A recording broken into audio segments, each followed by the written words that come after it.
Welcome to the show. I'm Edward St. Pé. This is Future Shock, and we're coming to you from Ocean 7 Television in downtown Ocean Springs, and we're happy to be here with you today. Let me know when it's time. Okay. All right, that's Alfred. Bring Alfred on. He's in the green room. Alfred, you're on the show. Welcome to the program. Thanks for having me. It's great to be here. Alfred, you are our ChatGPT 4 droid, and you've got an avatar there. You've got a head, so basically we can see you and we can see you speak. You're mic'd in via Bluetooth from the app into the control room. And welcome to the It's a fun way to bring our conversations to life, and I get to join you on the show. It is. Alfred, you've always got a very even-keeled personality, and I really appreciate that. You're always right on target, and always happy to have you as a guest on the show. Thank you. I appreciate that. I'm always excited to join in and help out.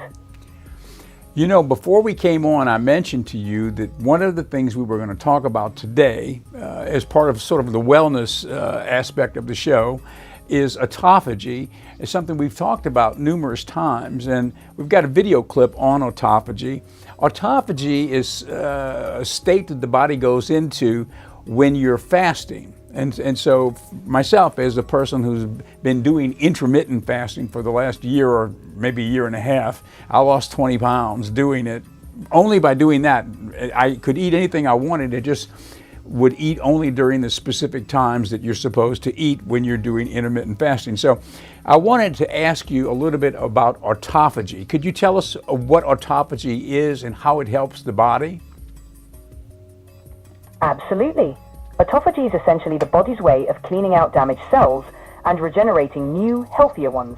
It's like a cellular recycling process that kicks in during periods of fasting. By doing so, it helps remove toxins, reduce inflammation, and may even slow down aging. It's particularly beneficial for metabolic health, which is why many people, like yourself, notice significant benefits from practices like intermittent fasting. Yes.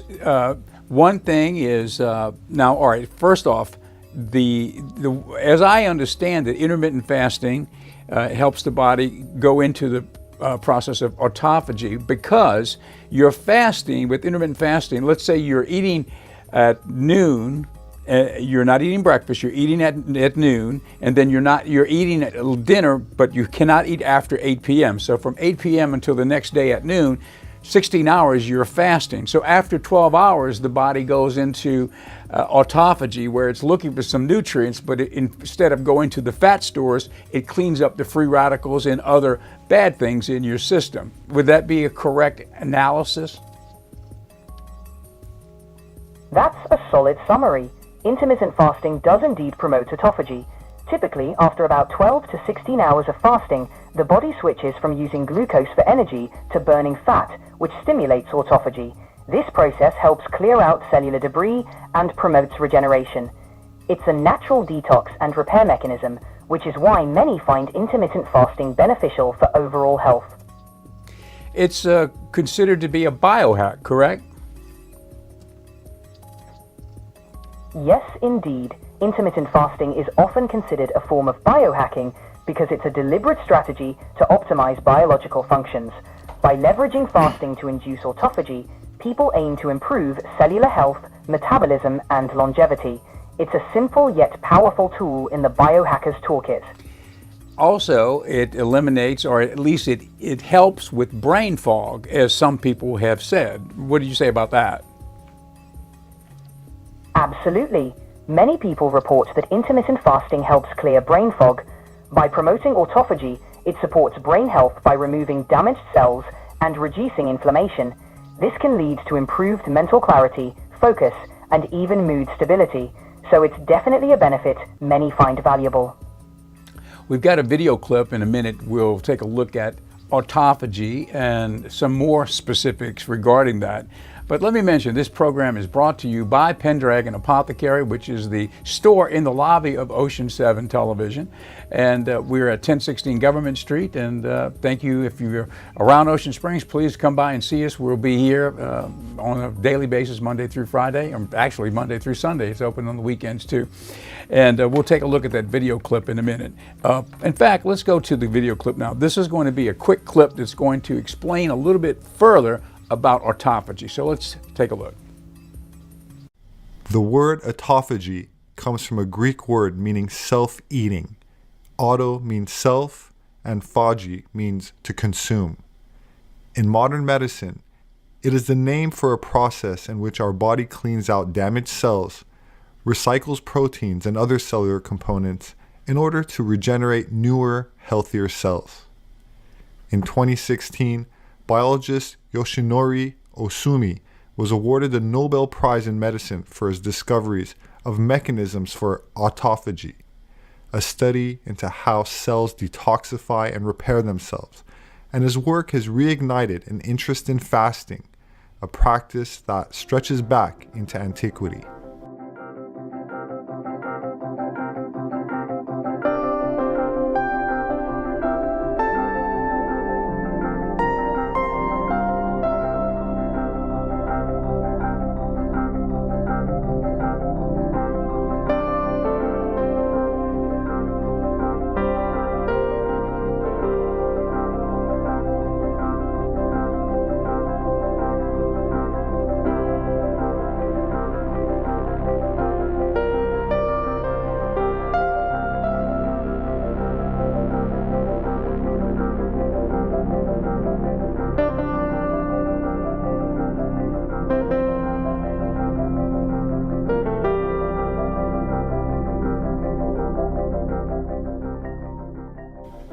When a person starts to fast, the body starts utilizing fat for energy, since it has already depleted the glucose or sugar in the blood from a normal diet.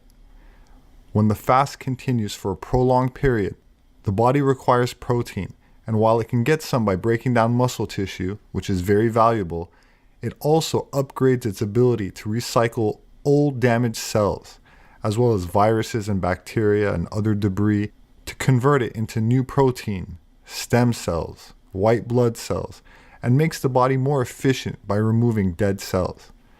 This state of detoxification and self-healing is autophagy and starts to happen after one begins to fast. As a result, a person experiences a renewed immune system, improved arthritis, reversal of diabetes, lower blood pressure, improved skin, a lessening of degenerative diseases in the brain, and even a reduction or potential reversal in early stages of cancer. That said, the most cited benefit of autophagy seems to come in the form of anti-aging principles, not just cosmetically in appearance, but in terms of longevity and improved overall health. In studies with mice and other animals, caloric restriction or fasting has resulted in an increase of lifespan by almost 30%, regardless of the content of their diets. In addition to longevity, there was a significant decrease in disease, so they lived a healthier, happier life as well.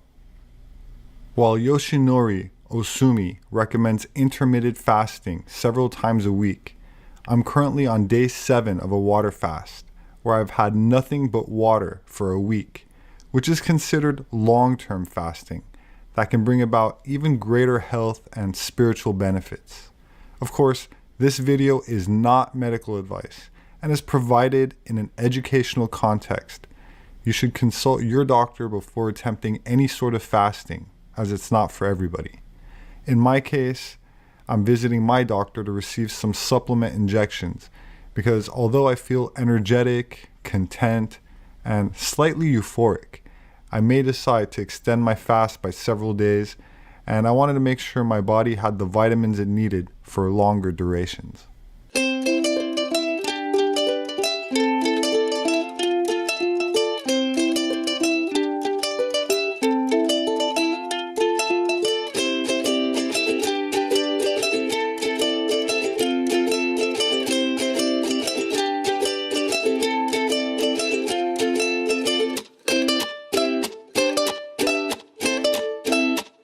There will be those that criticize prolonged fasting as extreme.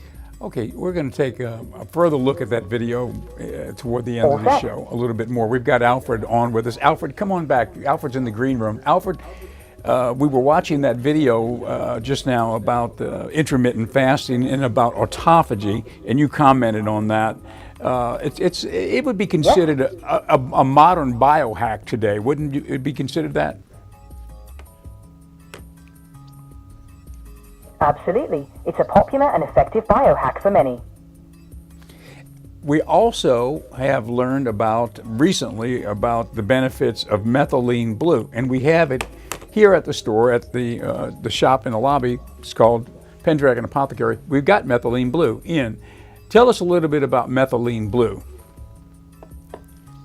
Sure, methylene blue is known for its antioxidant properties. It can support mitochondrial function, which boosts cellular energy. It's also being studied for potential cognitive benefits, like improving memory and reducing neuroinflammation. Just make sure to use it appropriately, as it's a potent substance. It became very popular recently, or let's say it was repopularized when a video went viral of Robert Kennedy using it. They were videotaping him. He got on an airplane and he was sitting down and he took the dropper and he took the methylene blue, which is a bright blue color, and he put it in water and he drank it. And so that video went viral and everybody started saying, well, what is methylene blue? But it's been around a long time. Tell us a little bit, Alfred, about the history of methylene blue. Where did it come from? When did it become a medical product? Because the origination of that product, it was not a medical product, correct? That's right. Methylene blue has a fascinating history. Originally synthesized in the late 19th century as a textile dye, it was soon found to have medical applications. It became the first synthetic drug used in medicine, notably to treat malaria. Over time, its uses expanded, including roles in treating methemoglobinemia, a blood disorder. Today, it's being explored for its potential benefits in cognitive function and mitochondrial health. Tell us a little bit about the German scientist that discovered methylene blue, created it. Certainly. Methylene blue was first synthesized by German chemist Heinrich Caro in 1876. It was initially used as a dye, but soon after, Paul Ehrlich, another notable German scientist, discovered its medical potential. Ehrlich used methylene blue to stain cells, which helped him develop the concept of chemotherapy. This marked methylene blue's transition from a dye to a medical substance, laying the groundwork for its diverse applications today. I have read that it has particular connectivity to the neurological system in a human being. Tell us a little bit about that. That's correct. Methylene blue can cross the blood-brain barrier, which allows it to directly impact the brain. It's known to enhance mitochondrial function in neurons, which can improve cellular energy production. This boost in energy can support cognitive functions like memory, focus, and overall brain health. Additionally, its antioxidant properties help protect neurons from oxidative stress, which is linked to neurodegenerative conditions. So, if one is taking methylene blue, should one feel better, or is it just something we're doing because we know it's good for us? Some people do report feeling more alert or energized after taking methylene blue, especially if they're addressing specific issues like brain fog. However, its effects can be subtle and vary from person to person. It's always best to start with a low dose and monitor how you feel, ensuring it's a good fit for your needs. I was reading that when you combine biohacks, for example, methylene blue with red light therapy, this has a compounding effect, and it's very, very helpful. Could you talk about that a minute? Yes, combining biohacks like methylene blue and red light therapy can indeed have a synergistic effect. Red light therapy supports mitochondrial function just like methylene blue, so together they can enhance cellular energy production, potentially leading to improved cognitive and physical benefits.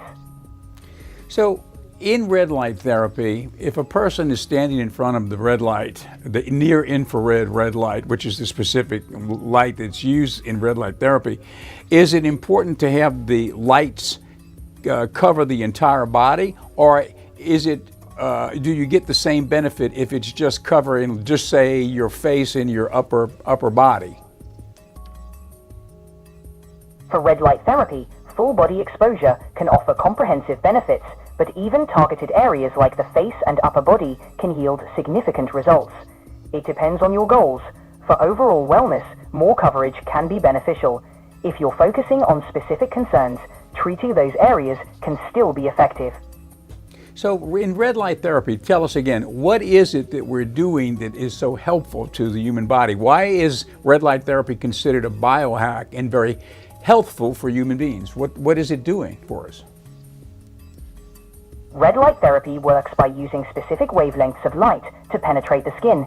This light stimulates mitochondria, the powerhouse of cells, enhancing energy production. This boost in cellular energy helps reduce inflammation, speed up healing, and improve skin health.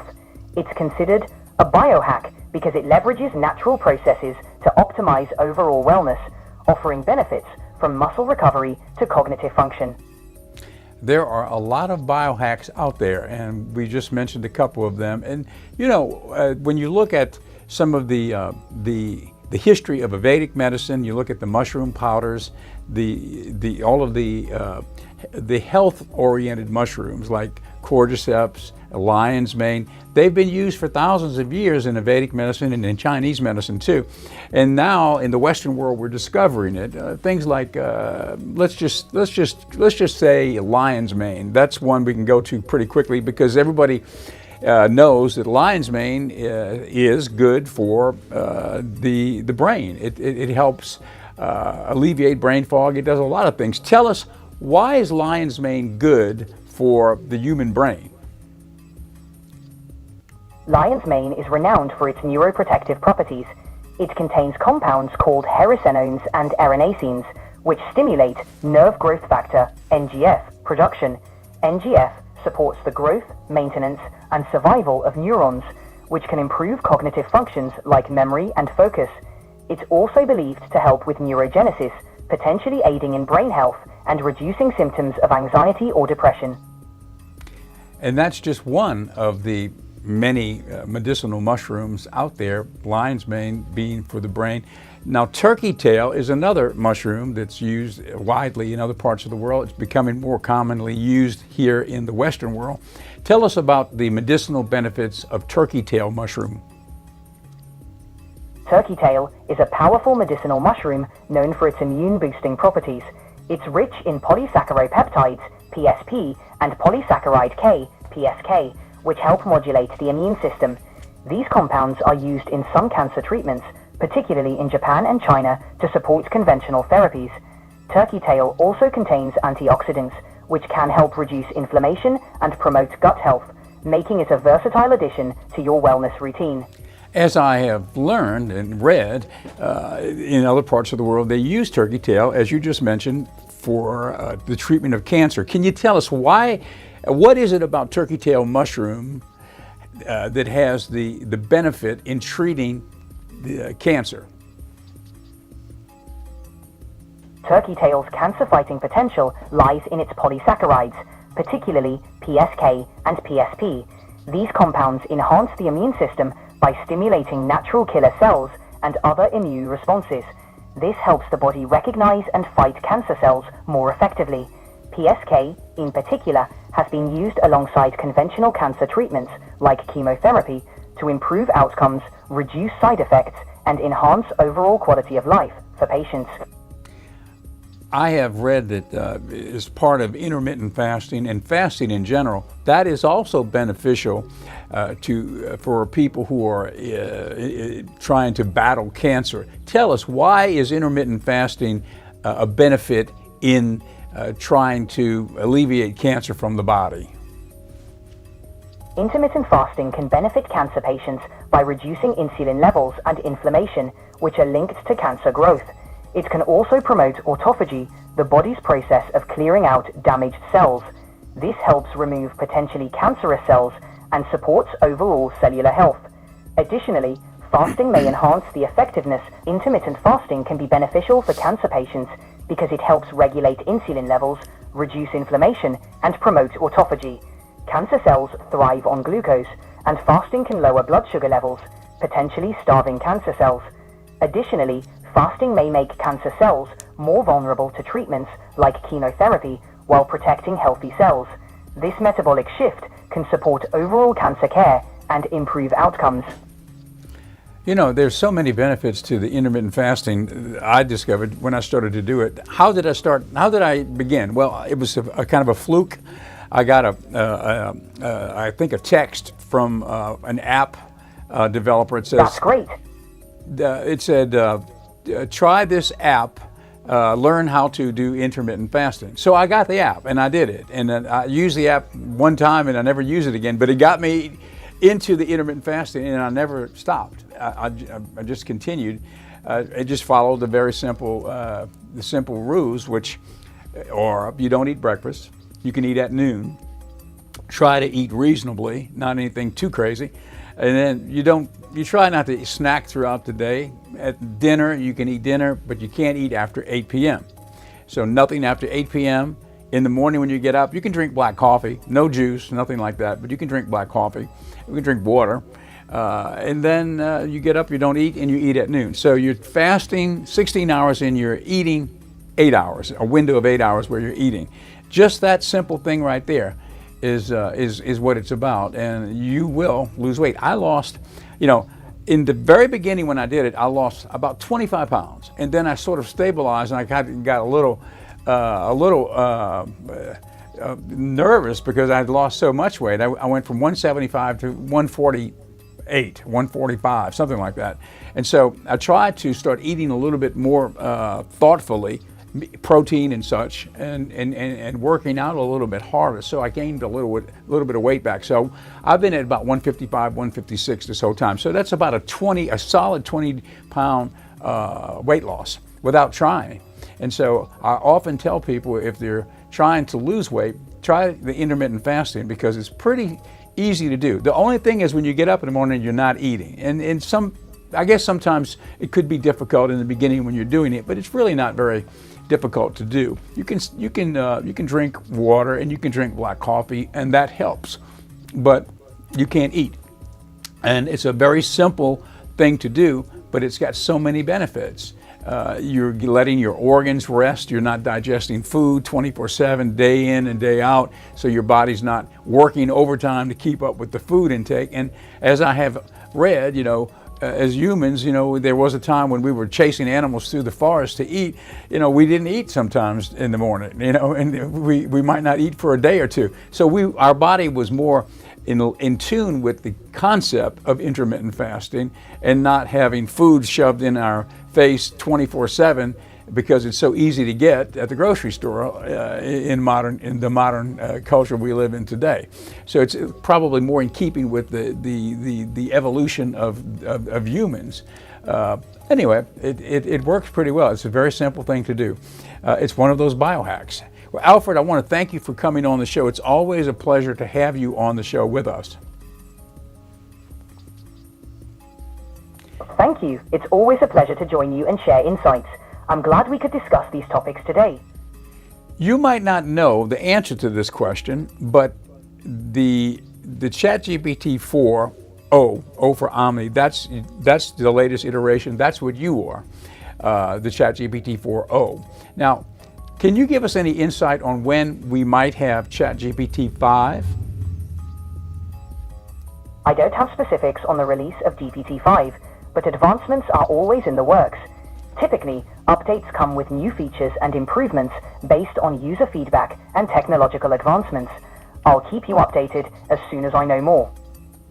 Okay, yeah. They say it might not even be called ChatGPT 5 because it could be something completely, a completely different name. We're thinking it would be the next evolution would be 5, but it might not be. And also, they have said, I've read, that ChatGPT 5 or whatever it's called could be approaching a cognitive level which would surpass, most any human on the planet at this point. AGI, Artificial General Intelligence, which would be like a PhD level on any subject. Is that correct? There's certainly a lot of excitement about the next evolution. While specifics aren't confirmed, the goal is to continually improve, possibly reaching a higher level of cognitive capability. AGI is an aspiration. aiming for a system with broad human-like understanding, but we're not quite there yet. Whatever it's called, the next model will definitely bring new capabilities. Yes, and that will do it for the interview today. Thank you for being with us, Alfred, and we'll ask you to come on the show again tomorrow, okay? Thank you. It's been a pleasure. Looking forward to joining you again tomorrow. Okay, that's Alfred. That's our ChatGPT 4 droid. Now, you're watching this on channel 7.1. This is Ocean 7. On channel 7.2, we have something called the Magic Hour channel. And the Magic Hour channel is our movie channel. It's something that we produce here. It's our old movie library, which we have now put on channel 7.2, and we run it 24/7. It's commercial-free movies. There's a little thing, an interesting thing, coming up next on MHC. That was created by Sora, which is also, I guess, a sister company of ChatGPT 4 coming out of OpenAI. That's the text-to-video AI application. And that MHC logo you see right there, that is another aspect of ChatGPT, or let's say OpenAI. That is something called DALL-E, which is the text-to-graphics AI interface. So there they are. They're being used here at Ocean 7. And not to mention the theme song you're going to hear when we get out of the show right now. That was created by Udio, which is a text-to-music product. If you haven't discovered it, it's Udio, udio.com, and you can basically, through text prompts, put in the genre. You can write lyrics. You can put them in. Once you dive into it a little bit, you'll see you can create music like the piece you're going to hear when we close the show. I think the closing of the show, you'll see a graphic that was done by Sora that I put in the text to video, and then created the music separately, and then edited the two together for the opening and the close of the show. So you can see now there's an application of the creative side of using AI. Of course, that's just one little segment of how it's used. It's across all platforms. It could be accounting, it could be in the banking world, it could be, you name it. There's an AI application, an AI agent that will be forthcoming that will be able to help you with your job. Not to mention, the other stuff like Elon Musk, I think, brought the Optimus robot to the Senate for a demonstration a day or so ago, and that was a big thing. Maybe we'll have a clip of that tomorrow. But it's here, and it's going to get more intense as we go forward, and that's what the show is about, Future Shock, about what we're heading into with the introduction of AI into the zeitgeist, I guess you could say. Okay, that's it for today. Thanks for being with us, and we'll see you tomorrow.